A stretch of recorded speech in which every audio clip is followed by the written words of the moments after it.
Hello, and thank you for joining us for another video. This week, I'm here with Bobby Vu from Vu Financial, and we are going to be talking about RDSPs. Bobby has been a financial advisor for 15 years now already. He is a financial advisor who specializes in retirement income planning, but also has a niche helping people learn about RDSPs. Thank you so much for being with me here, Bobby, today. Yeah, thanks for having me. I'm excited to share a little bit about that niche investment account, the RDSP. So what is an RDSP?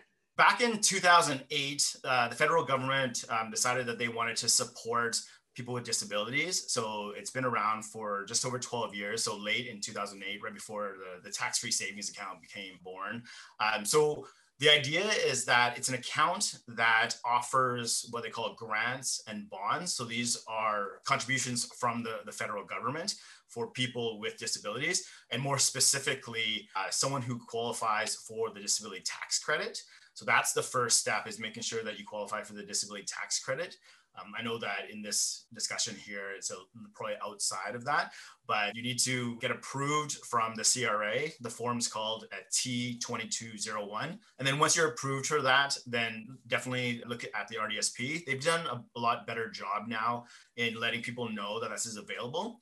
So the grant part of the RDSP offers up to $70,000 for the beneficiary over their lifetime. And then the bond part doesn't require any contributions. So if you're low or lower income, which is approximately about $49,000 for 2021, is that they'll put in up to $1,000 a year into your account, depending on what your income level is. The grant part is where the biggest difference is. So there's a bit of a interesting calculation in how they do it, but if there's lots of resources out there, and I do have a YouTube channel that explains it. But basically, the first $500 you contribute, you can get 3 times matching, so that's $1,500 from the grant, and then for the next $1,000, you can get $2,000 of grant. So in a nutshell, you put in $1,500, and the government gives you $3,500. If your income is a little bit higher, close to $100,000 a year, then you would get 1-to-1, which is $1,000 on your first $1,000 contributed. So that's the program sort of in a nutshell. I like to try to preface it that it's kind of like an RESP, a registered education savings plan, where you get the grants and bonds, but it's kind of like a pension plan where you put in some money, the government puts in money, and then you agree to their rules, which means waiting 20 or 30 years later in life when you're potentially retired. So that's kind of, if people take that approach, then they'll use it to align with more of their long-term goals. So you mentioned that it's laid out similar to a retirement savings plan. Is this money meant to be for retirement? In the big picture, yes. However, just like anything, is that if you, let's say you have an RSP, and in the description, it's a registered retirement savings plan, but we know that there's different ways to access it. And I bet you in the last year with the pandemic and everything, a lot of people accessed those funds. You just got to know the rules, right? So in investing, one of the number one things is when there's free money, take it when you can, but also understand the rules, the exit strategy, when you're going to be able to spend it, right? So I think that's super important, just to be aware of that. But there are plans or strategies to be able to take it maybe even in your 20s or 30s. But I would definitely consult someone that is an expert in the RDSP to make sure that you understand the rules. The withdrawal rules are quite complex. I did do a YouTube video specifically on the withdrawal rules. I took the words from the CRA website and just spoke them out loud, but there's quite a few different variables. When you are talking to a financial advisor about opening an account, what are some of the most important questions that you can ask them? Certainly, I think of it, this is more broad, but I think of like advice, choice, transparency. And when I say transparency, I'm talking about fees, ACT, and that's pretty important. With the RDSP in particular, you definitely want to ask them if they have experience, and ask them, can you explain me the withdrawal rules? When can I take it out? And that will give you a really good indication right away if they're dabbling in it or if they have experience. I've talked to all sorts of people, all sorts of levels of experience with investing, and people still have a challenge in understanding the withdrawal rules. So sometimes you might have to watch the video a few times, or at least, be aware that the withdrawals are not anything like anything else that's out there. Bottom line is that these accounts aren't for everybody. They're for a certain group of people.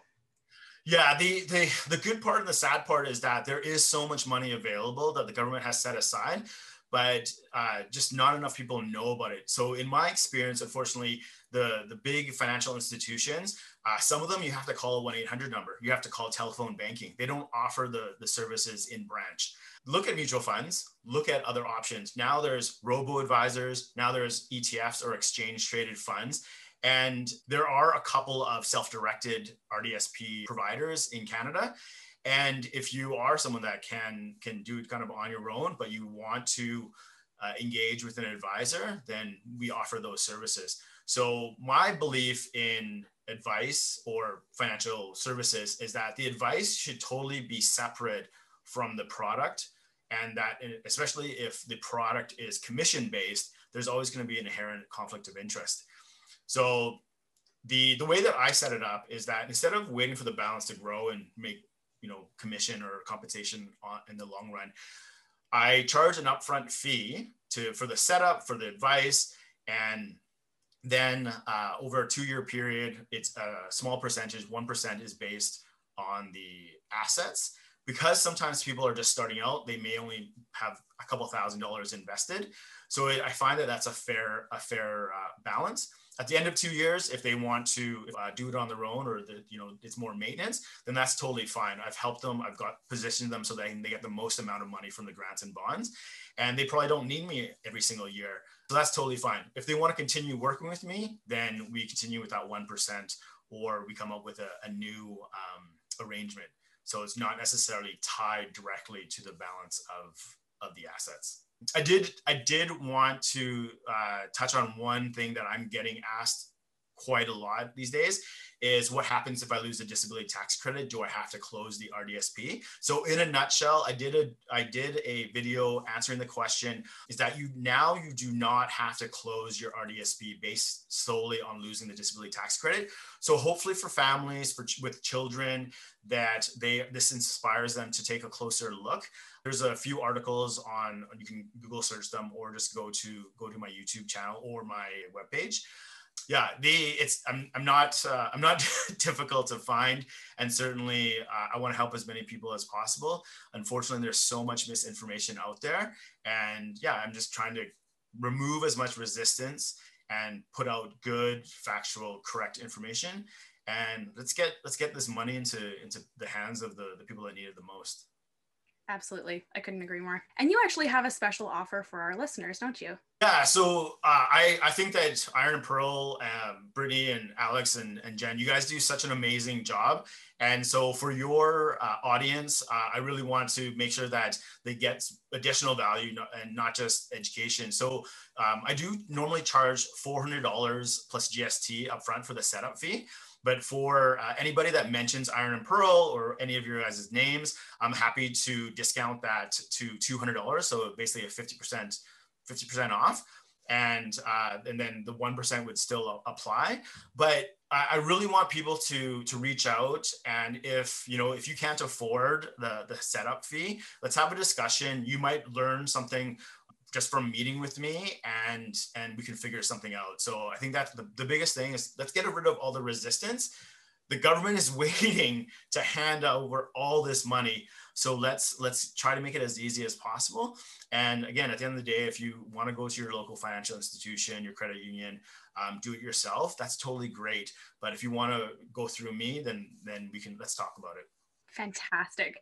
So we've given a lot of information, a lot of general information as well. So we've included links to a lot of the things that we've talked about, including Bobby's videos, of course, down in the description below. We do suggest that you talk to Bobby. He is just a wealth of knowledge in this area, and RDSPs, like he mentioned before, can be really difficult to find proper and accurate information on. So having a financial advisor who can walk you through this and is knowledgeable in them is invaluable. So we do recommend that you watch his videos and get in touch with him if this is something that would be helpful for you. Thank you so much for meeting with me, Bobby. Thank you everybody for watching. Thanks for having me.